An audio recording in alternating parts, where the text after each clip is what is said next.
Graça e paz, povo de Deus, como vocês estão?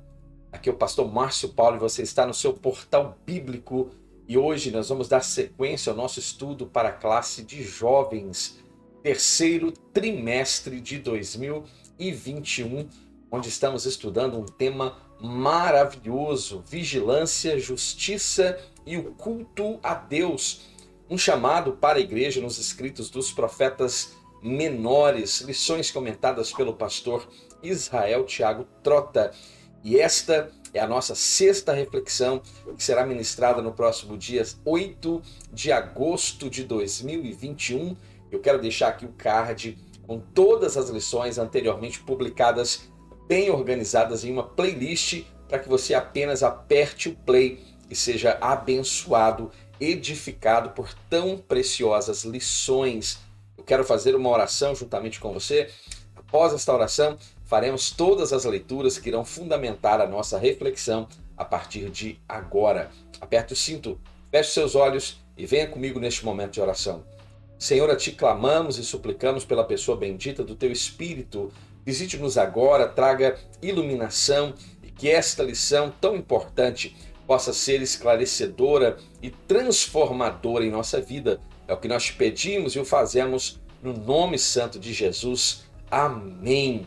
Você está aqui pela primeira vez, seja muito bem-vindo, que Deus possa abençoar a sua vida. Não saia sem antes se inscrever aqui neste portal bíblico. Tenha liberdade para compartilhar nossos conteúdos nas suas mídias sociais eclesiásticas. Você que já faz parte dos mais de 650 inscritos deste portal, meu muito obrigado, e você continua tendo total liberdade para continuar a publicar nossos conteúdos em suas mídias sociais eclesiásticas, abençoando quem você ama através de uma boa reflexão da palavra de Deus. A nossa leitura do dia proposta é a seguinte: e Deus viu as obras deles, como se converteram do seu mau caminho, e Deus se arrependeu do mal que tinha anunciado lhes faria, e não o fez. Jonas capítulo 3, versículo 10, e a temática desta lição: Jonas, Deus ama quem você detesta. A síntese desta lição: Deus ama os pecadores mais desprezíveis e está pronto a perdoá-los desde que eles se arrependam dos seus pecados. E a nossa leitura bíblica está no livro do profeta Jonas, capítulo 1, versículo 1 ao versículo 3. E eu peço que você pause o seu vídeo agora e que você faça toda esta leitura, porque ela é importante e vai fundamentar a nossa reflexão a partir deste momento. Estas lições, de fato, são extremamente importantes e têm nos ensinado muito. A última lição, falamos sobre o profeta Obadias, já falamos sobre Oséias, já falamos de profetas maravilhosos e de quão grande ensinamento podemos extrair dentro dos seus livros. E aqui não é nada diferente. Este livro, por sinal, talvez seja um dos mais interessantes, curiosos, impressionantes livros que estão inseridos dentro dos profetas menores. O livro do profeta Jonas. Nós temos alguns objetivos propostos para esta reflexão. E o primeiro, defender a historicidade do livro de Jonas. Será que o livro de Jonas é uma história da carochinha ou é uma verdade que deve ser vista como tal? Isso nós vamos aprender aqui dentro desta reflexão. O segundo, esclarecer os motivos que levaram este profeta a desobedecer a ordem de Deus e passar a ser conhecido como o profeta Fujão. Você já ouviu falar dele? Pois é sobre ele que iremos falar nesta reflexão. E o terceiro objetivo, mostrar como às vezes temos dificuldade de compreender o amor de Deus, principalmente quando este amor alcança aqueles a quem nós reprovamos. Então esta lição tem uma intenção maravilhosa, gloriosa, e ela vai trazer grande ensinamento moral e espiritual para a nossa vida. Esta lição fala de um homem que desceu em muitas oportunidades, desceu até Jope, ali toma um navio e ele deveria estar se direcionando, na verdade, para a cidade de Nínive, mas ele opta em descer a Jope e tomar um navio e ir em direção oposta à cidade de Tarsis. Veja, desceu também ao porão do navio e depois desce ao mais profundo do mar, dentro do ventre de um grande peixe. Às vezes, muitos pensam que esta narrativa de Jonas é apenas algo simbólico, uma história contada para uma aplicação espiritual e não veem o conteúdo deste profeta como algo verídico, algo que de fato acontece na sua literalidade. Então veja, é justamente este ponto que nós vamos ver que o próprio Cristo agora vai autenticar ou vai legitimar a verdade escrita e vivida por este profeta chamado Jonas. Então este livro tem uma síntese, e a síntese podemos dizer que é justamente a graça divina está disponível para todos. E é isso mesmo, a graça divina se há manifestado para a salvação de toda a humanidade. Paulo, já escrevendo a Tito, nos apresenta esta verdade. Então, estejamos atentos, preparados para esta reflexão, porque ela é muito importante e vai trazer grandes ensinamentos e também mostrar que dentro deste livro muitas manifestações sobrenaturais são evidentes. O Senhor estava com a sua mão levantada e agindo de forma graciosa, gloriosa e poderosa dentro das entrelinhas do contexto da vida e ministério de Jonas. Quem é Jonas? Nós vamos falar sobre ele. Vamos falar também sobre a sua experiência como profeta e também falaremos sobre a lição que podemos então extrair deste livro pequeno, mas um livro cheio de ensinamentos. A vida deste profeta. A Bíblia mostra Jonas como filho de Amitai, de Gate-Efer, da tribo de Zebulon. Era um profeta galileu. A vila de Gate-Efer ficava a 7 quilômetros da cidade de Nazaré.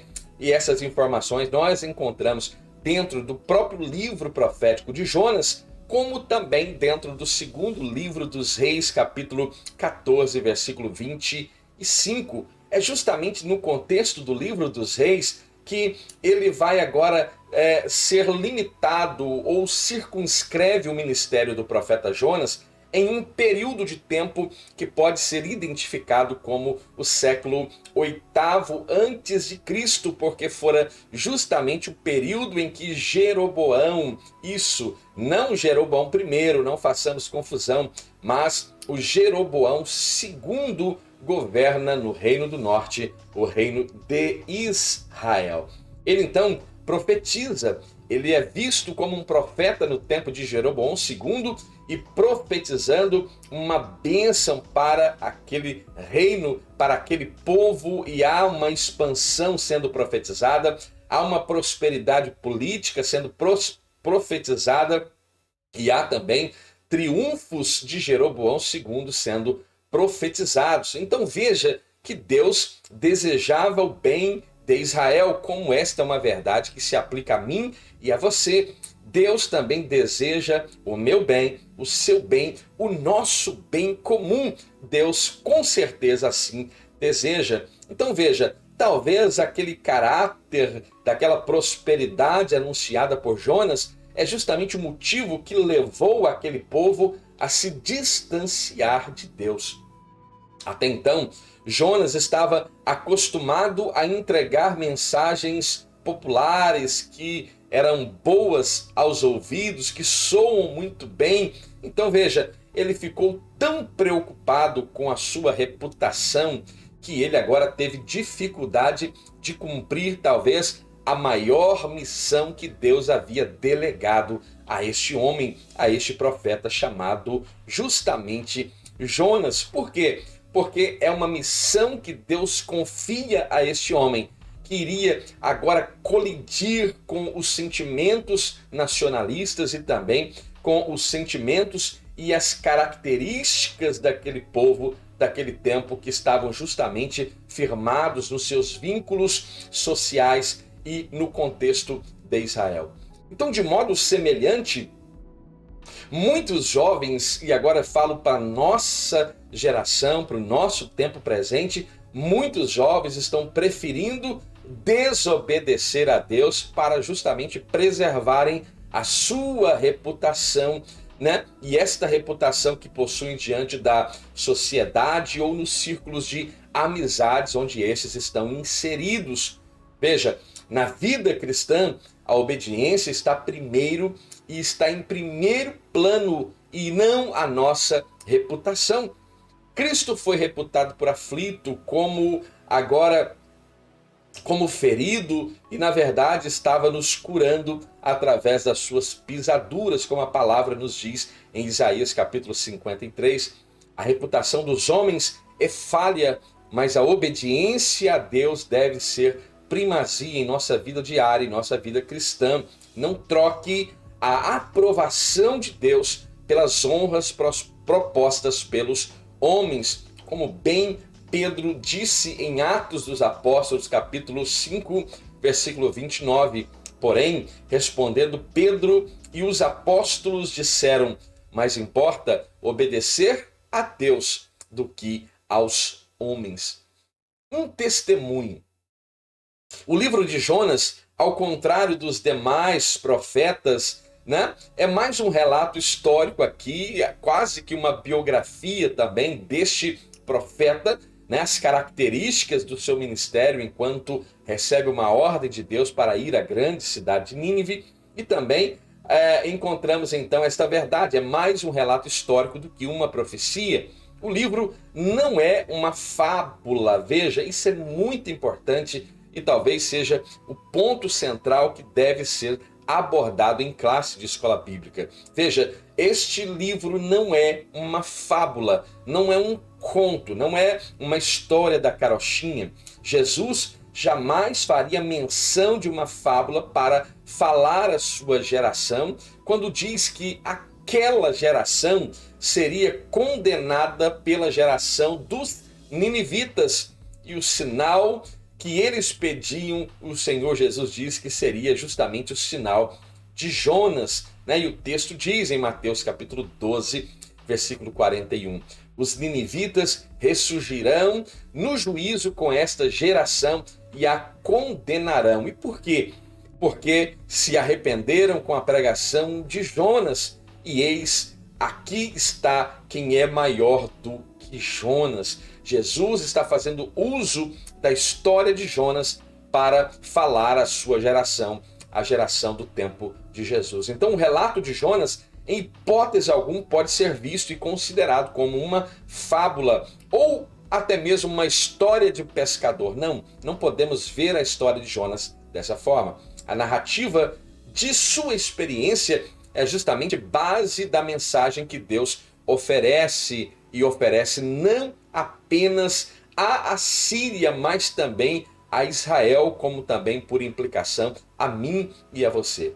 Jonas, então, é o único profeta daquele contexto do Antigo Testamento cuja profecia não consiste no que disse, mas no que viveu no seu tempo e testemunhou. Então a história e o testemunho de vida do profeta Jonas é um diferencial no seu contexto de vida. E este é um legado que temos escriturístico, um legado espiritual que nos ensina, nos constrange e nos motiva nos dias atuais.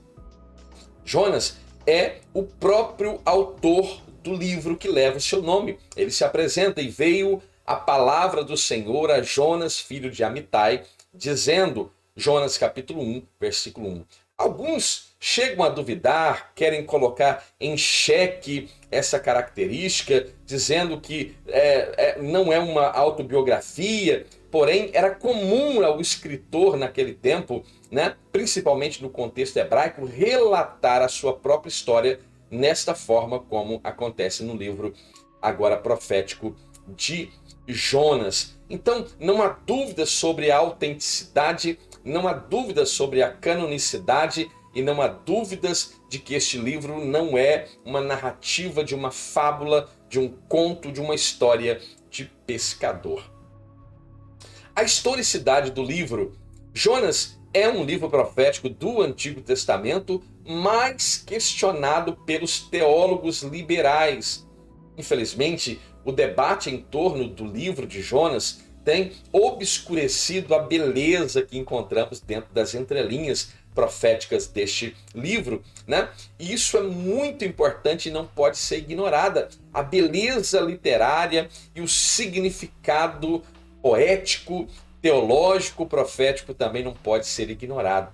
A história do livro, como já disse, não é fictícia, não é alegórica, não é uma história inventada para exemplificar alguma verdade espiritual, não, mas é uma verdade que de fato este homem, seu livro fora inspirado por Deus, não temos dúvidas disso, né? E Jonas está vinculado a pessoas ou a personagens que são históricos. Por exemplo, você diz que o governo de Jeroboão II é uma história, é um conto, é uma fábula? Não. E você está vendo a Bíblia situando o profeta Jonas no tempo de Jeroboão II. Agora, uma questão muito importante e talvez a mais importante, o próprio Cristo vai ratificar a sua historicidade ao citá-lo como um profeta. Quando lemos em Mateus capítulo 12, versículos 38 ao 40, que faz parte aquele texto que citamos há pouco, justamente Jesus está usando aquilo que aconteceu com Jonas para exemplificar aquilo que aconteceria com ele mesmo, e ele vai dizer que aquela geração dos ninivitas iriam ressurgir no dia do juízo com aquela geração do tempo de Cristo. E o Senhor Jesus diz que os ninivitas iriam condenar aquela geração porque eles haviam se arrependido à luz da pregação de Jonas. E diante daquela geração do tempo de Cristo estava aquele que era maior do que Jonas. Então, se negarmos a historicidade do livro de Jonas, iremos questionar também a veracidade das palavras de Jesus Cristo. E aí, será que Jesus usa de uma fábula, usa de uma história da carochinha para fundamentar e mostrar por alegoria aquilo que aconteceria com ele mesmo? Assim que esta geração pede um sinal, e o sinal será justamente o sinal do profeta Jonas, que passou 3 dias e 3 noites no seio da terra, no ventre de um peixe. Assim também aconteceria com o próprio Cristo. Então veja, se Jonas foi uma lenda, então Cristo falhou drasticamente em relatar como uma verdade a conversão dos ninivitas. E será que a conversão dos ninivitas ela não aconteceu? Se vejo o livro como uma alegoria, como uma fábula, como uma simples narrativa, então eu posso colocar em xeque todas as informações ali inseridas. Mas se vejo como um relato verídico e verdadeiro, digno de aceitação, então vou entender que a mensagem proferida por Jonas foi poderosa para mover o coração dos ninivitas ao arrependimento. Jesus agora vai justamente confirmar os grandes pilares da história de Jonas, ou os grandes pilares históricos de Jonas, né? Sua estadia dentro de um grande peixe, a grande conversão dos ninivitas, assim como Jonas ficou 3 dias no ventre do grande peixe, o Filho do Homem ficaria um tempo similar no coração da terra. É inegável, existia uma conexão real entre Jonas e Jesus, Jesus e Jonas, um tipo e um antítipo aqui claramente em evidência, pois ambos serviram e ainda servem de sinal para as suas gerações, como também serve um sinal glorioso para a geração que estamos vivendo. Ele foi o único profeta indicado por Cristo como seu antítipo para representar a maior verdade bíblica. E qual é a maior verdade bíblica? A ressurreição de Jesus Cristo dentre os mortos. Que coisa gloriosa! O segundo ponto, a experiência particular pessoal do profeta Jonas. Ele recebe uma ordem divina. Jonas recebeu uma ordem que é clara. Veja, levanta-te e vai à grande cidade de Nínive. A maldade, a malícia daquela cidade, da cidade de Nínive, que era, na ocasião, a capital da Assíria, era um grande mal. A maldade era muito grande. Podemos assemelhar a situação de Nínive como olhamos para Sodoma, Gomorra, Admá, Zeboim, as cidades do Vale do Jordão. Agora, era o epicentro mundial da violência, da tortura. Para você ter uma ideia em caráter de informação, a crucificação usada pelos romanos era, na verdade, um aprimoramento da impalação usada pelos assírios para aterrorizar, amedrontar povo, o seu próprio povo, diga-se de passagem, e povos que eram conquistados por eles. Então veja, feitiçaria, idolatria e tudo quanto você pode imaginar de coisas que aborrecem a Deus, aquela cidade se tornara o epicentro. Veja, o profeta Naum, por exemplo, chama a grande cidade de Nínive de a cidade sanguinária. A deusa Ishtar, da guerra, do sexo, da proliferação, a deusa então era a principal divindade adorada ali naquela cidade. Violência e imoralidade eram as marcas constitutivas daquele povo. Quando se falava dos assírios, quando se lembravam dos ninivitas, essas eram as características que vinham imediatamente à mente. Eles tinham o costume de decepar as mãos, orelhas, narizes, vazar os olhos, esfolar as pessoas vivas, né? E até mesmo queimar crianças e oferecê-las como ofertas às suas divindades. Eles definitivamente desconheciam a palavra misericórdia. Jonas ia querer que um povo desse fosse perdoado? Jamais. Ele, na condição, né, de fazer a sua auto-implicação de justiça, na sua avaliação, ele já havia condenado aquele povo e já estava desejando que a punição viesse. Mas Deus, de fato, determinou o juízo. Nós sabemos, à luz do profeta Jeremias, que se o Senhor disser contra um povo, contra uma nação, que vai derribar, que vai destruir, que vai arrancar, mas este povo se arrependendo do mal que fazia, o Senhor também claramente se arrepende do mal que estava propondo fazer-lhes. E é exatamente esta a aplicação daquilo que acontece aqui na cidade de Nínive. Então veja, Jonas não desejava que aquele povo fosse perdoado. Veja, então ele vai recusar em cumprir a sua missão. E esta é uma característica que encontramos em Jonas apenas? Eu ouso que não.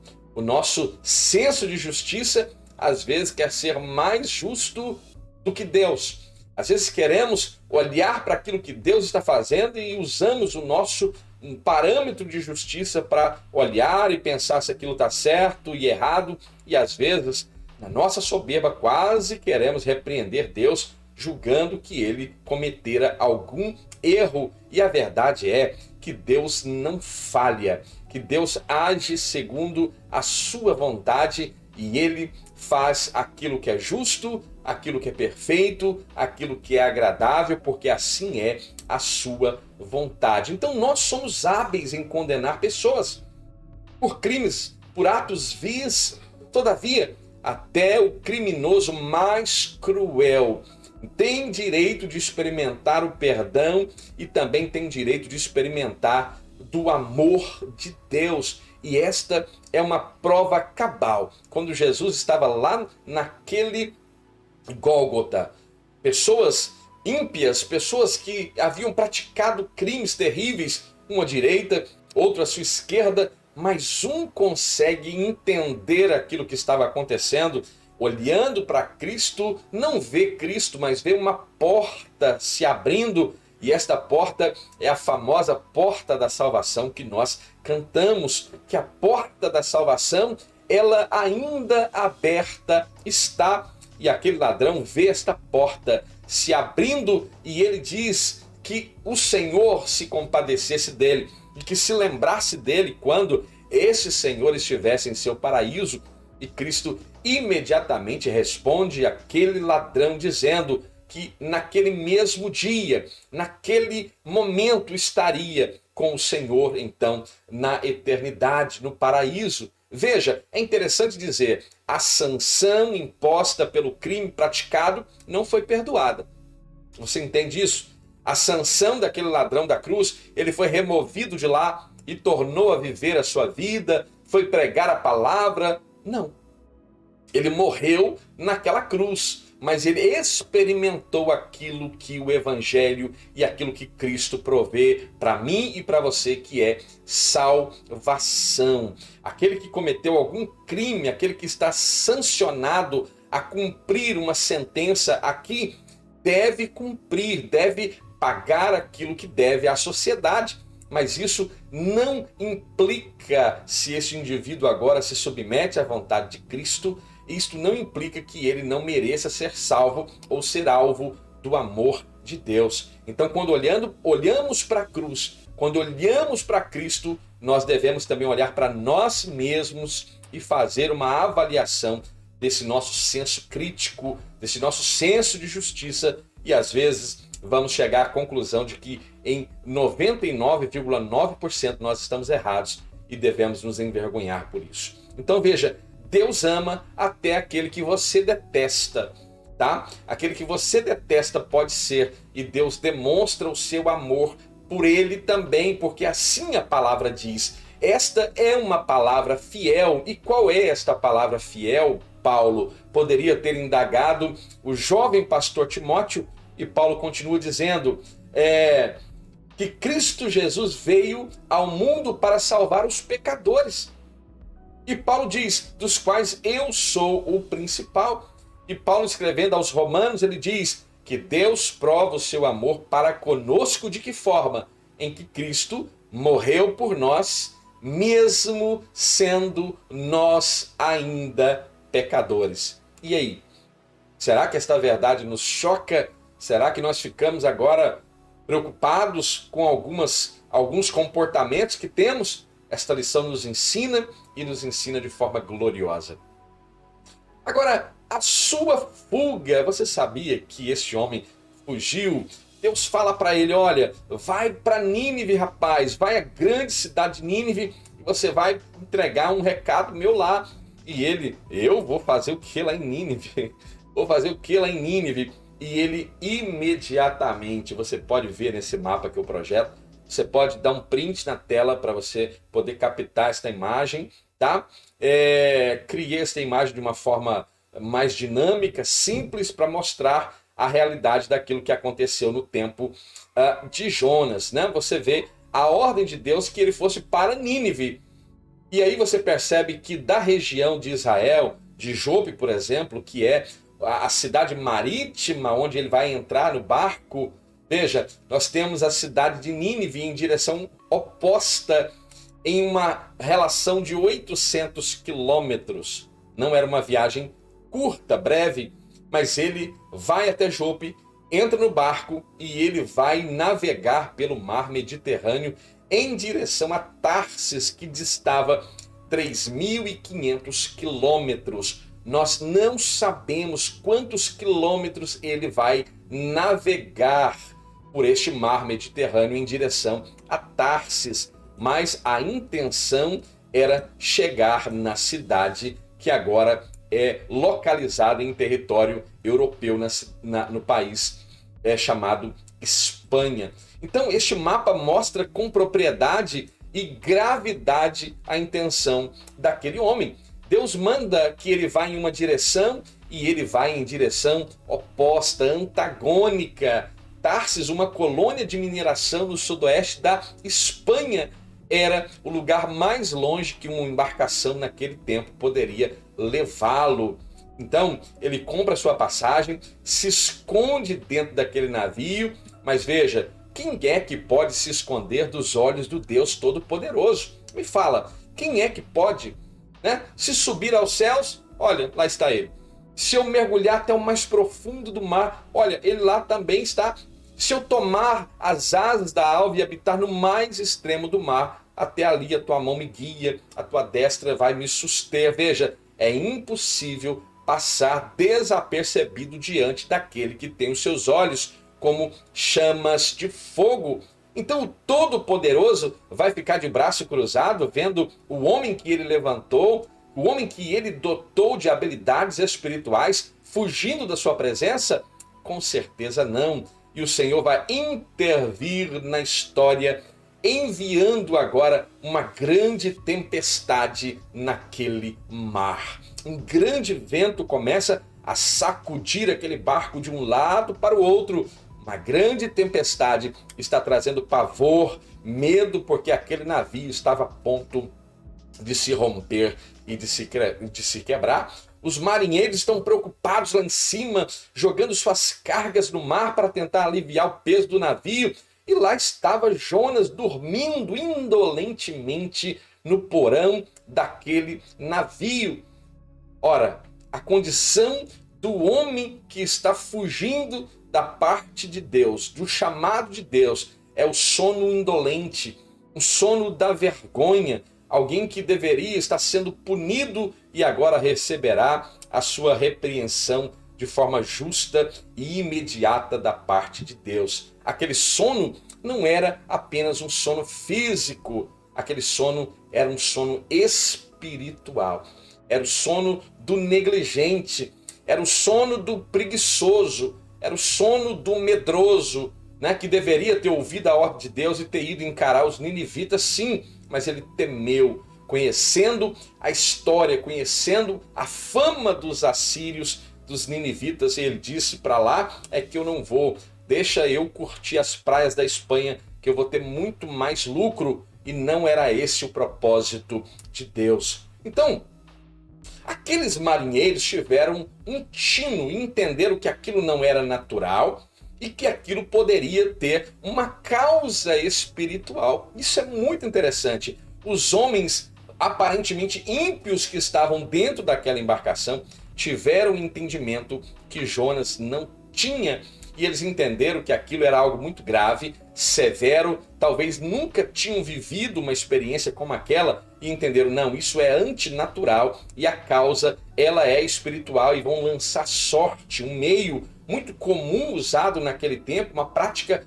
popular, podemos dizer assim, no meio daquelas nações no passado, né? Temos várias menções dentro do contexto bíblico que isso acontece em Juízes, Josué capítulo 7, 16, 15, 1, Provérbios 16, 33, até em Atos capítulo 1, 26, e ali a Bíblia diz que a sorte caiu justamente em Jonas, né? E ele vai agora abrir a sua boca, vai confessar que ele serve a Deus. Ele vai entender agora que aqueles homens estavam totalmente fragilizados e sofrendo por causa da sua conduta.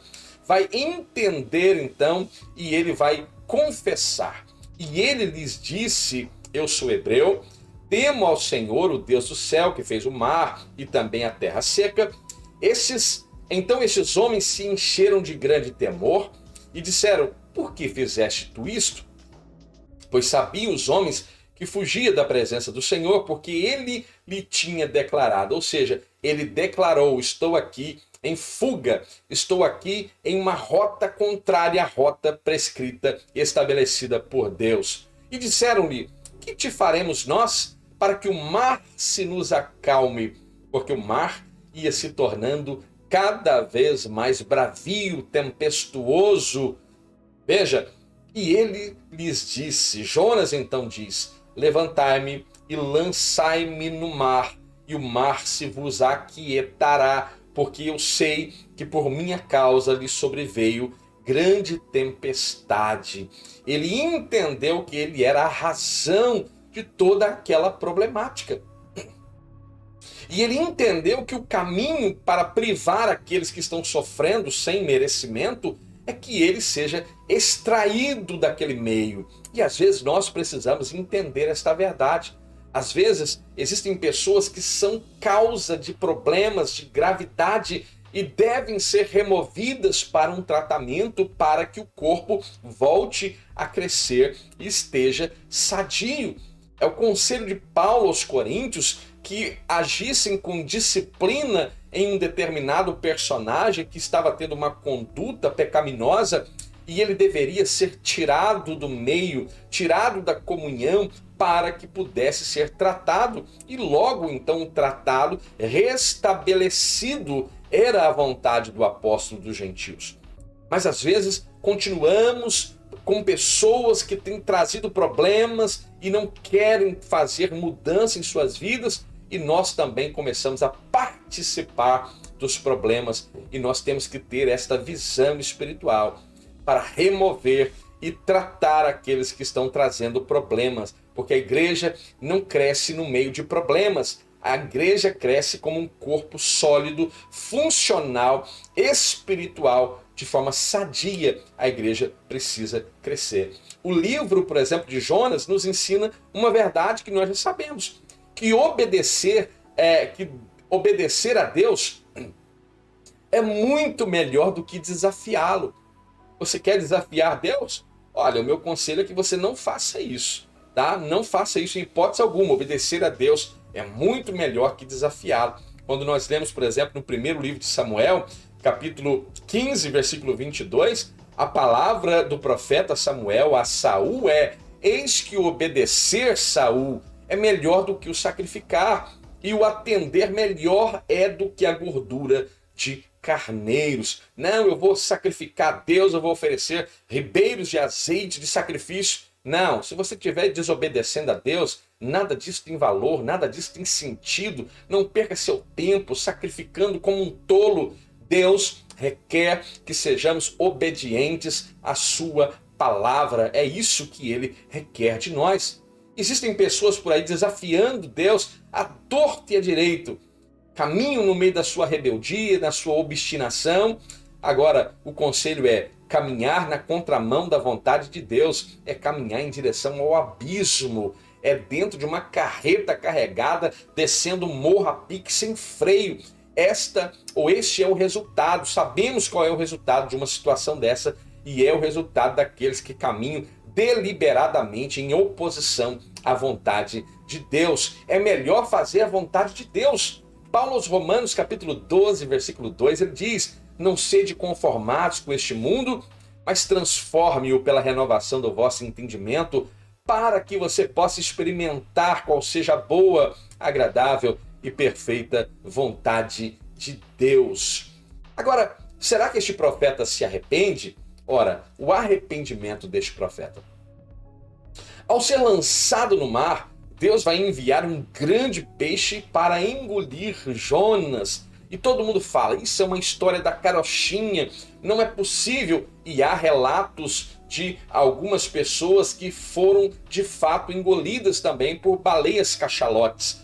Então, nos dias mais modernos, por que eu vou duvidar daquilo que a palavra de Deus me apresenta? Se a Bíblia diz que Jonas tinha engolido aquela baleia ou aquele grande peixe, eu acreditaria do mesmo jeito. Então aqui temos agora no capítulo 1, versículo 17, a narrativa de que um grande peixe está agora engolindo o profeta. O profeta fujão, o profeta que foi negligente, é isso mesmo. Deus agora estava provendo meio de tratá-lo. Então o peixe nada mais é do que um dispositivo punitivo da parte de Deus. Um instrumento para livramento e libertação daquela condição terrível que este homem estava vivendo. O grande peixe engoliu Jonas, não para devorá-lo. Veja, isso é muito bom. É bom quando a gente entende isso. O grande peixe não veio para devorá-lo, mas veio para protegê-lo, para dar livramento àquele homem naquelas águas profundas, o Senhor envia o livramento. Então o milagre não estava em Jonas ter sido engolido por um grande peixe, mas em não ter sido digerido por ele. Entrou dentro do peixe os ácidos que estão ali trabalhando no estômago, começam a digerir tudo que cai ali. Mas ele foi preservado por Deus, tal qual Daniel foi preservado quando lançado na cova dos leões. Então, através de um grande peixe, o que acontece? A vida de Jonas é preservada. Deus desistiu de Jonas? Não.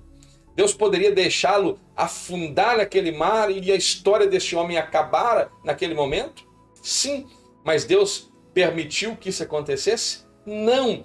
Exatamente assim, ele também se preocupa comigo. Ele se preocupa com você. E Deus não desistiu de Jonas, não é isso? Ele também não desiste de mim e não desiste de você. Tem um hino que nós cantamos, que ele não desiste de você. Ele se importa com você. Ele se importa com você. Creia nisso, talvez você precise ouvir apenas isso. Deus se importa com você. Creia nesta verdade, porque esta verdade estava evidente agora em relação a Jonas. Ele vai ficar 3 dias e 3 noites nas entranhas daquele grande peixe, e lá no interior do grande peixe ele vai se humilhar. Ele vai orar, ele vai buscar o Senhor, ele vai pela primeira vez neste contexto recobrar a sua consciência espiritual e entender que quebrou a sua aliança com Deus, desobedecendo uma ordem do divino, do Altíssimo. A verdade é que Jonas estava agora esperando morrer envolto pelas águas do mar, mas ao acordar vivo nas entranhas daquele grande peixe, percebeu o milagre e deve ter entendido imediatamente que Deus estava provendo. Momento de oração, de humilhação, porque não houve quem desceu mais profundo quanto este homem para se humilhar diante do Altíssimo. Então, depois de trilhar um pouco na sua rebeldia, na sua desobediência, vai sofrer a disciplina. Mas que glorioso é ser disciplinado por Deus. Ele castiga quem ele ama, ele corrige aquele que ele ama. E como é bom ser corrigido por Deus, porque é entender que somos alvo da misericórdia e do amor dele. A oração de Jonas tinha 2 características. A primeira, agradecer a Deus pelo livramento. Quando ele diz que na sua angústia ele clama ao Senhor e o Senhor responde, que do ventre do peixe ele grita e o Senhor ouve a sua voz. Veja, e também uma renovação de um compromisso profético, quando lemos no capítulo 2, no versículo 7 ao versículo 10, né? Falou, pois, o Senhor ao grande peixe, e o grande peixe o vomitou em terra seca. Tem gente que diz que o peixe vomitou Jonas lá na cidade de Nínive. Para com isso, irmãos. É só olhar um mapa, um atlas bíblico, e você vai ver que não tinha possibilidade desse grande peixe vomitar Jonas sequer perto da cidade de Nínive. Provavelmente esse peixe voltou com Jonas ali para a região, né, litorânea de Israel, não sabemos onde, talvez próxima à própria cidade de Jope, e dali ele teve que se embrenhar nas direções propostas à cidade de Nínive, que distava mais de 800 quilômetros de Israel. Terceiro ponto, a lição que podemos extrair do livro, né? A pregação de Jonas, a pregação mais curta que um pregador já pôde pregar. 7 palavras e ainda 40 dias, Nínive será subvertida. Jonas foi comissionado novamente por Deus. Eu te pergunto uma coisa, você daria uma nova oportunidade para Jonas? Fala a verdade. Fala a verdade. Olha, por favor, não minta, fala a verdade. Você daria uma nova oportunidade para Jonas? Eu acho muito difícil olharmos com esse nosso alto padrão de justiça. Eu acho difícil alguém querer dar uma nova oportunidade para Jonas. E aí eu sou obrigado a olhar para a misericórdia de Deus, olhar para mim, ver quantas vezes eu também fui negligente, quantas vezes estive caído, e se este Deus não tivesse usado de misericórdia para comigo e com você, onde eu estaria? Você sabe onde eu estaria? Eu não sei. Você sabe onde você estaria? Eu também não sei. Mas tenho uma certeza: estaríamos fora do propósito, do projeto eterno, do plano perfeito de redenção em Cristo Jesus. Isso é fato, isso é uma verdade inegável. Então, você daria uma nova oportunidade para Jonas? Pois bem, Deus dá novamente a oportunidade e comissiona este profeta mais uma vez.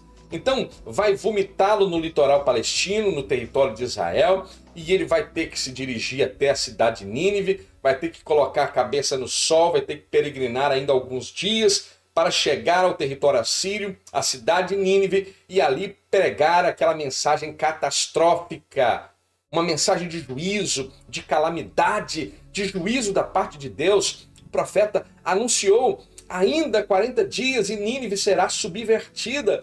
Veja, esta é uma palavra, uma mensagem com apenas 7 palavras. E o povo que vivia em grande escuridão viu uma grande luz. E esta luz emanava da palavra pregada por Jonas.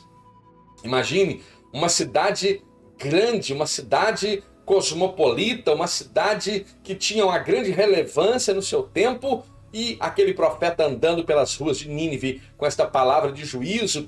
Ele pensou: daqui eu não saio vivo. Deus me trouxe aqui, Deus teve misericórdia, mas daqui pode ter certeza que é daqui para o cemitério, não tem outra chance. E de repente, aquele povo que vivia em grande treva viu uma grande luz, e a luz é a palavra pregada que gera este arrependimento, que gera fé. Veja, a fé vem por ouvir, e o ouvirá palavra.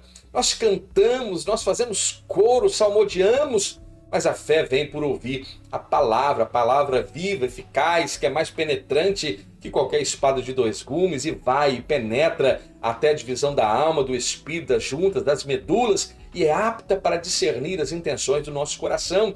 E a palavra adentrou aos corações dos ninivitas, de modo que aquelas palavras eram como fogo lançada àquele coração, e agora estava ardendo aos corações assírios. Então veja, embora ele tivesse sido alvo da misericórdia, se comporta como um instrumento de juízo da parte de Deus.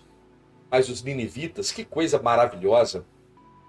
Talvez uma mensagem que gerou para uma geração. Sabemos que futuramente Nínive será destruída, mas esta geração viveu um grande avivamento e experienciou salvação da parte de Deus. Foram impactados pela palavra. A resposta dos ouvintes foi imediata: proclamem um jejum, vistam-se de pano de saco, se humilhem diante desta palavra e deste Deus da palavra. Veja, que os animais não comam, que eles também sejam cobertos de saco, e vamos clamar fortemente a Deus. E convertam-se cada um do seu mau caminho e da violência que há nas suas mãos. Esta é uma palavra que veio, sabe de quem? Do rei da Síria. Palavra oriunda dos lábios do rei da Síria naquele tempo. O arrependimento unânime. Unânime.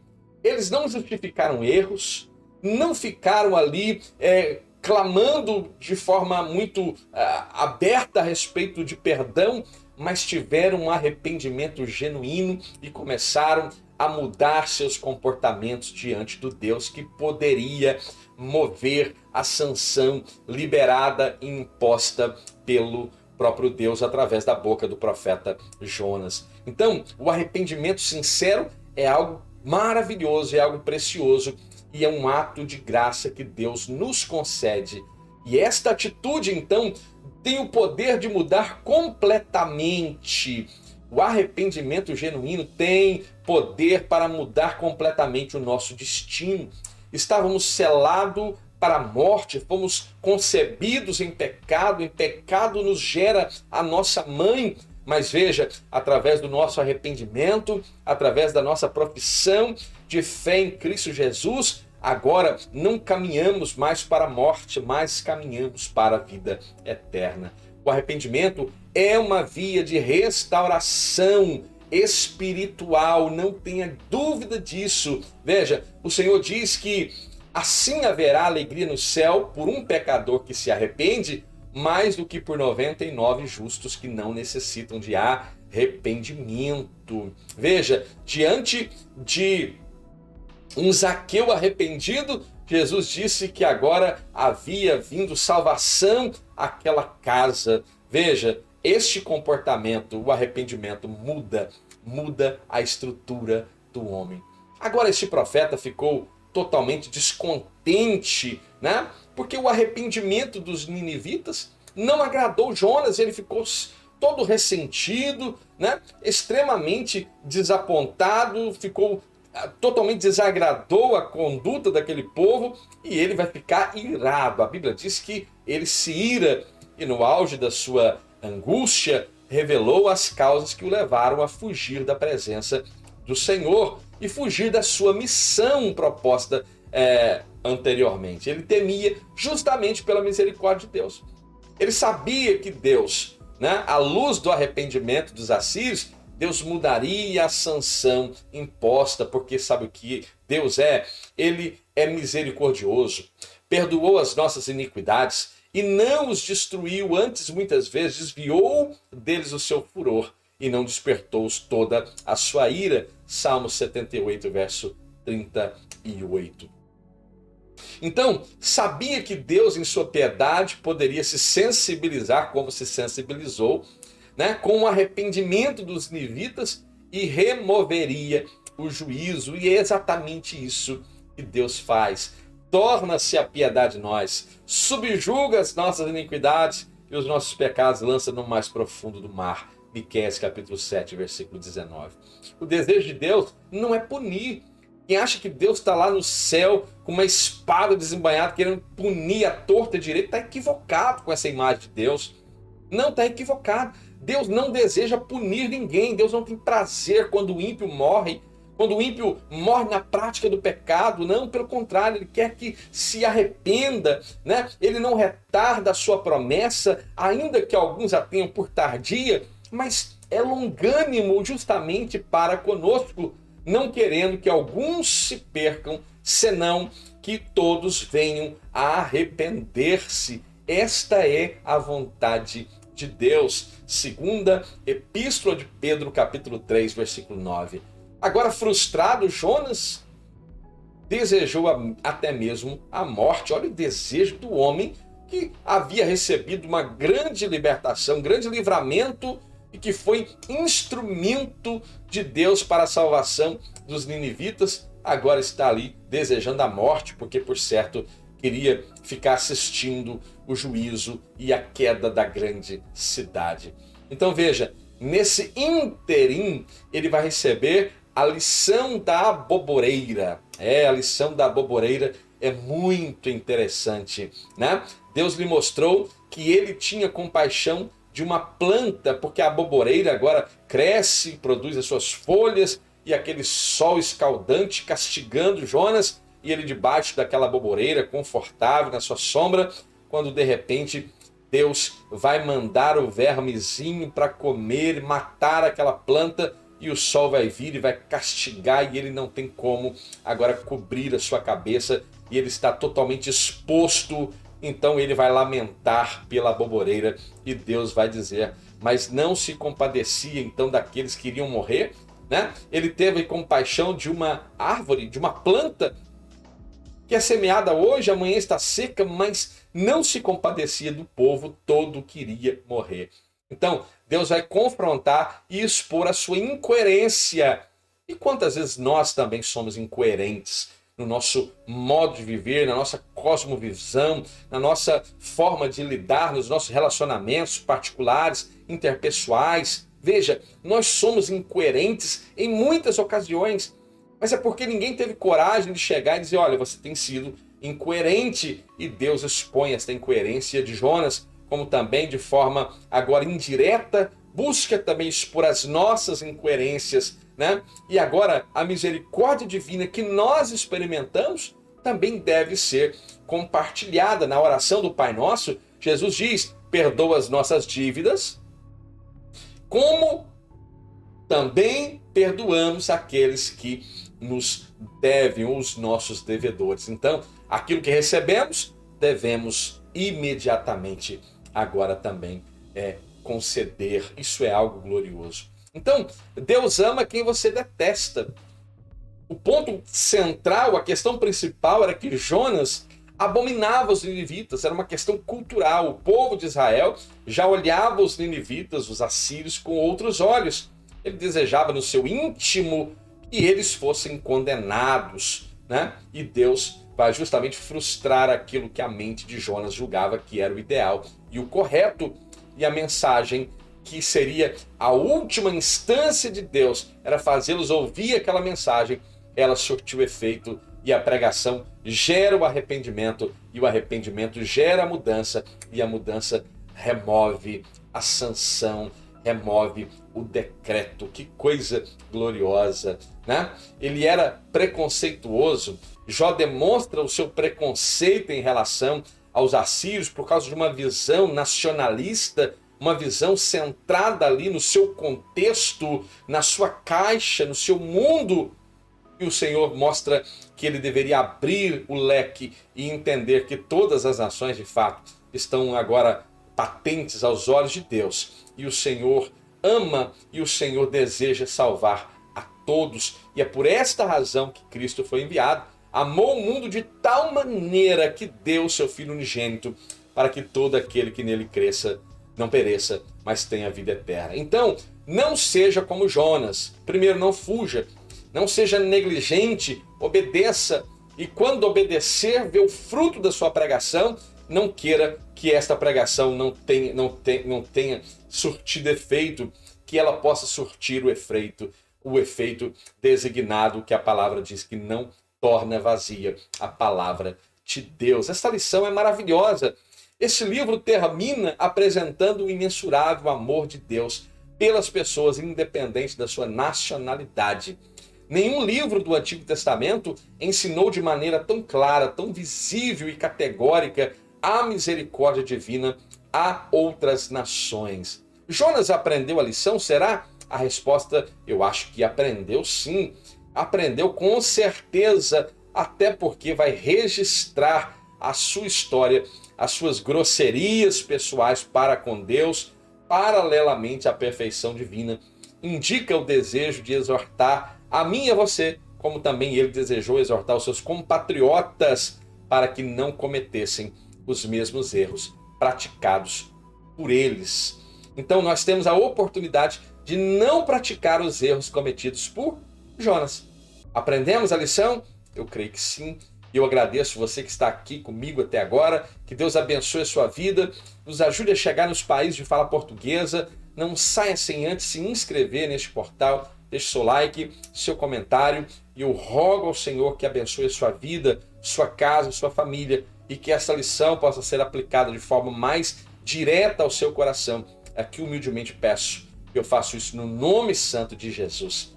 Amém. Fiquem bem, fiquem em paz e até a próxima.